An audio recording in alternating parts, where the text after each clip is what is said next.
All right, cool. Recording. So when I first moved to Asheville, the conversation was, if you are not upset, you're not listening. And when I moved to Asheville, I lived in the South for a long time. Like from California. So I'm used to being seen as a problem. California is very diverse, a lot of issues there, very compacted, very intricate. So I've always been trained that, people who look like me are the problem. And that's fine. Like I've calibrated that to that pretty well. And I agree with it for a lot of the part, I do my part. I try to grow, I try to evolve. And then I lived in the South for a long time. Still the problem, taking people's jobs, illegal, on top of all the other problems of, I didn't know the conversation then, but I know the conversation now, and it's pretty much, decolonization, reconditioning, reestablishing your mind, all these things to not be a toxic, abusive, human. And I grew up in very toxic, abusive scenarios, and I've been able to metabolize that and think about that and gather, all my thoughts on that scenario, and not try to sugarcoat reality so that I can cope. Everybody, including myself, should have real conversations about our past and how colonization and how the status quo has affected us. Because we all have our part. If we're trying to break generational curses, and not really curses, can you really call it a curse? Could you call colonization a curse? It's a happening. It's a negative. I don't think that somebody came here and was like, "You're cursed." But yeah, again, rethinking the way we phrase things, rethinking the way where our mind goes, how we compartmentalize the boxes we put things in, the things we tell ourselves to help understand a situation better. It's all very interesting. And I moved to Asheville. And there's a lot of cool things going on in Asheville, a lot of cool conversations, and I was really here for it. Really supportive. And again, I was treated like the problem, which is fine, used to it. I'll try to grow to do my part, and be more of a solution and less of a problem. And I was blind. I made a lot of excuses for Asheville, tons of excuses. I shot photography for all the movements, ignored visual scenarios that were right in front of me, cognitive dissonance, everything. Like I've unfolded all of that stuff and like really thought about it. And the really cool thing about my existence and who I am is I shoot photography. So I have high resolution images of my problem. The way I see things, the way I've been conditioned, what I find attractive, and I've sat with that. And it's not my place to tell any individual how to do their work, or how to see their work, or blah blah blah. My job is to take a deep look at myself and see what I can do to heal myself, fix myself, and what the big problem is, and it's always been a problem in America, and they've always been, we can call them freedom fighters. That's a label.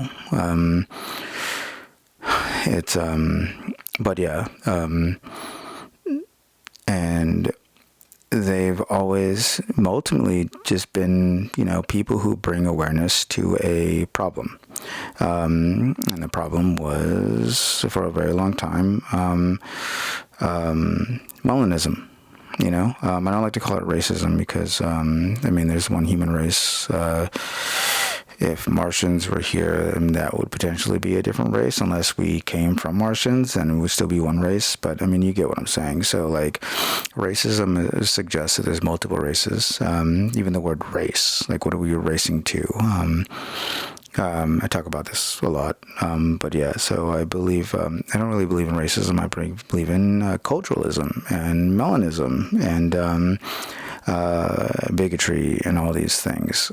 So when I moved to Asheville, like I said, I made a lot of excuses for Asheville. I made a lot of excuses for its residents. I made a lot of excuses for people leading the conversation, and so much to where I blinded myself, and I didn't really look at the people having those conversations. And I come from a very diverse place, but I come from a very diverse place with its problems. I've been an outsider and a weirdo and whatever for a very long time. And I've had people who look like me who are starting to walk the path of the conversation of, they didn't have, like, when I lived in Cali, I went back to Cali after being in South Carolina for a very long time, and people like brown people, Chicanas, were having a conversation, and I couldn't piece the pieces together, but they were having conversations in a hostile environment, but not a secluded environment. I was having conversations in a very hostile environment and a very secluded environment, South Carolina. And that would affect my mind in a lot of ways. And it's ultimately, it's taken a heavy, part in how my mind and how I've become who I am. And also Asheville. Asheville did a thing, coming here and seeing a narrative spread everywhere and really wanting that narrative, believing that narrative, and then watching it not become a thing, and watching the backlash of, hey, this isn't a thing, this is a problem, and people, very prominent faces in the Asheville scene saying, well, why don't you just leave? Why don't you just go home? Why don't you go somewhere else if you don't like it? And that's ultimately what South Carolina told me. And that's also what conservative America tells us, is if you don't like it, go somewhere else. If you don't like it, go home. Very stubborn, very Make America Great Again vibes, but nestled in nationalism for Asheville, or love for Asheville. Love, so, arguably not a love, if you're not prepared to see it for what it is. But yeah, so that's a conversation all on itself. How we put things, nationalism, we put things on a pedestal, we don't want to see it for what it is, and then we make excuses for it. And that is, the very valuable thing about living in a ecosystem like Asheville is it taught me a lot about self-manipulation. And of course, I can't change your mind. I can't change America's mind. But what I can do is I can take that information and I can, imply it inward. And how do I do this? How am I the problem? And that's what I've done for the past 12 years, is ask myself, how am I the problem? And the information that I've developed from asking that question has been fucking astronomical. And any question I always ask on social media is always a question inward, about me, because I'm the only person that I can change. And I've lived in hostile territory since my conception, since I was born, because I was born poor. I was born with brown skin, and yeah, it gets worse for other people than it does for me. But I have there's people that I respect for navigating the reality that they've been chosen to navigate. Very difficult. I don't know what it's like to be a sex symbol, to be desired and only seen as that, not seen as your mind, not seen as your personality, not seen as your uniqueness, to be seen as, a fucking sex symbol. And I don't really want to talk about it because why would I talk about it? It's not my experience, everything's speculation on that part. And yeah, like I'm an attractive person, and I don't really deal with that though. The silver lining of my experience is that when people see me, they're attracted to my character and my personality and the way my mind works, and it's just the way that I'm wrapped for the most part. It's very rare that somebody looks at me and sees me as a sex object. It does happen though. It does happen. Growing up in South Carolina, there's a lot of sexual activity out there, and like I've had people try to pick me up as a child. I'm 13, 14 years old, so I've been sexualized, but that's a whole other conversation, of like, older people trying to pick up a fucking young child, and like that's one of the very few times I've been sexualized. It's a very interesting happening, a very interesting experience, and I've had that. But every single day, every single moment, I know what it's like to be seen as an illegal immigrant. I know what it's like to be looked at as somebody who doesn't belong here. I know what it's like to be looked at by somebody who all that can't be their default language. They must speak a different language. Blah blah blah. Even by people who look like me. And that's the manipulation of colonization, is they train us to think that, our default language is Spanish. And honestly, I fucking have no idea what the fuck I am. And that's part of that design too. We're designed and conditioned to have no idea where the fuck we're from. And that in itself is a gravitational anomaly of if my identity has been erased, that was done purposely, and which potentially means that I'm a thing. I'm a thing in which they purposely erased culture and memory and so on.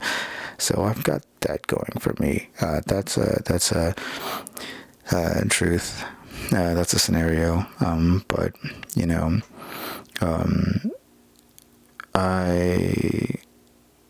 I've developed a lot of support in this town, which is awesome. There's definitely a lot of fucking support here. But the problem, it's like that hashtag not all human scenario. I do have a lot of really awesome homies, and I got people who just completely fucking ignore me because they're just tired of hearing the fucking bullshit. And trust me, I'm tired of living through it. I'm really tired of living. I'm tired of paying taxes for oppression. I'm tired of paying taxes to be profiled. It fucking sucks. It's really not fun. And the majority, there's a lot of people out there who just don't give a fuck and just want to profile me and don't give a shit, and they're not challenged to grow or be any different. They're just in their mode, and that's where they're going to be forever. And literally, like, my experience has nothing to do with their fucking experience and their future and their, life and blah, blah, blah. It's just small potatoes. But yeah, no, I'm fucking tired of it. And, just like any other person I hate that it's like semi become my identity. And it has to become your identity. Cause if not, you're just oblivious and naive, and you're just going to live your life blindly. And then one day you're going to wake up and be like, holy shit, I'm a fucking token, and I am a token. You can't exist in this scenario without being a fucking token. I've been trained to assimilate by a very powerful entity, and I've assimilated, and assimilation is really interesting. Assimilation trains you to manipulate your surroundings and mimic, like a chameleon. And which, like, if you really, really want to dissect it and really look at what's happening, assimilation and people who assimilate are ultimately grooming their surroundings. And they've been groomed too. They've been groomed to lose their identity and to been forced to meld. And the act of melding is manipulating your surroundings, grooming your surroundings to see you as potentially not a threat. And again, that's a whole like other fucking conversation in itself. But yeah, no, I'm definitely assimilated. I definitely have no culture. I definitely have no identity. And somebody called me out for being a fucking token, and the way they said it, they're fucking wrong and stupid. But there's a lot of it that's truth. Not that they were engaging that. They're just a fucking idiot and blah, blah, blah, whatever. They have no idea what the fuck they're talking about. But, what's the saying? Is a clock. Even a clock is right twice a day. And, but that's part of the conversation that I'm having, is that tokenism and my spot and my place in that scenario. And I have, I speak viciously. I speak as aggressively as I possibly fucking can, because that's a muscle that I'm working on. I'm working on being honest with myself. I'm working on not caring about what colonization and all these things thinks or feel and think. And because it's the first time we can do that, and it's the first time I can do that. I grew up in a conservative area that was very you think like us, so I've walked out of extreme conservatism and in places where I was the problem, and if I spoke up I would be arrested or fucking whatever, so these are the first times where we can, of course there's the 70s and 60s, but yeah, you get fucking shot, you get hung, you get like problems, and you can still, those things can still happen today, but America is battling with its identity, and it's doing these things less, which is awesome. And so I'm gonna exercise my voice. I'm gonna work that muscle and learn about myself, and I'm gonna be wrong, I'm gonna be vicious, I'm gonna be angry, I'm gonna be problematic, I'm gonna say things that you disagree with, but one of the scenarios with the conversation is my humanity, and our humanity is non-existent, and so we've had to swallow our classism and being lower on the scenario. So we've had to metabolize and swallow some really, really harsh realities, some of the worst. And part of American part of upper classism and American privilege is not having to swallow those truths and metabolize those truths and sit with those truths, and so that's why anytime you get any form of real pushed in your direction, you react horribly, because you don't have the muscle of being treated like a giant piece of shit, and I've been treated like a giant piece of shit my entire life, and yeah, people have been treated worse than I've been treated, and as I start to do my work and start to heal or fucking whatever, I also have to remember not to project healing. There's a lot of people out there who are in pain, a lot of people out there who are not healing, who are wallowing in the problem and projecting healing, and also expecting healing from people who don't have the privilege to heal is, the problem I'm dealing with in Asheville. My ability to do whatever the fuck happened over the past few months to really understand what the fuck was wrong with me and really be able to connect the dots and, click the puzzle together, blah blah, that is a fucking privilege, and not a lot of people have that in their lives. They are not they're not allowed to heal, and the system does a really good job at keeping them fucking sick. And I have a privilege of not being that, and really like pulling myself together and becoming what I've become. And a lot of people, they see fucking Facebook posts and they see my rants and they blah blah, they hear stories and blah blah blah, but they don't fucking know me. They don't know me. They don't know who I am. They don't know where I'm from. They don't know how I operate. And I get a bad reputation in this town for standing up for myself. The people in this town know how abusive the people in this town are. And the thing with them is they've never been checked. So, they come at me, they think, like I'm illegal. They see me as a lower class citizen. They see me as a fucking brown guy who's a problem, blah, blah, blah. And then they come at me. And me, I'm from California. So to me, in my mind, I have privileges. In my mind, they don't exist. They don't fucking exist. But in my mind, I have privileges. In my mind, I have, the same rights as everybody else doesn't exist, but whatever. In my mind, that's where I'm at. So these motherfuckers come at me, and then I'm like, fuck you, leave me alone, and they don't listen, because they're abusive. They're abusive problems, and they've never been checked. And I warn them a few times, and they don't fucking listen, and then I check them, and the first thing they fucking do is fucking play the victim. And these motherfuckers, like, they're not just trying to abuse me, they're abusing everybody around them.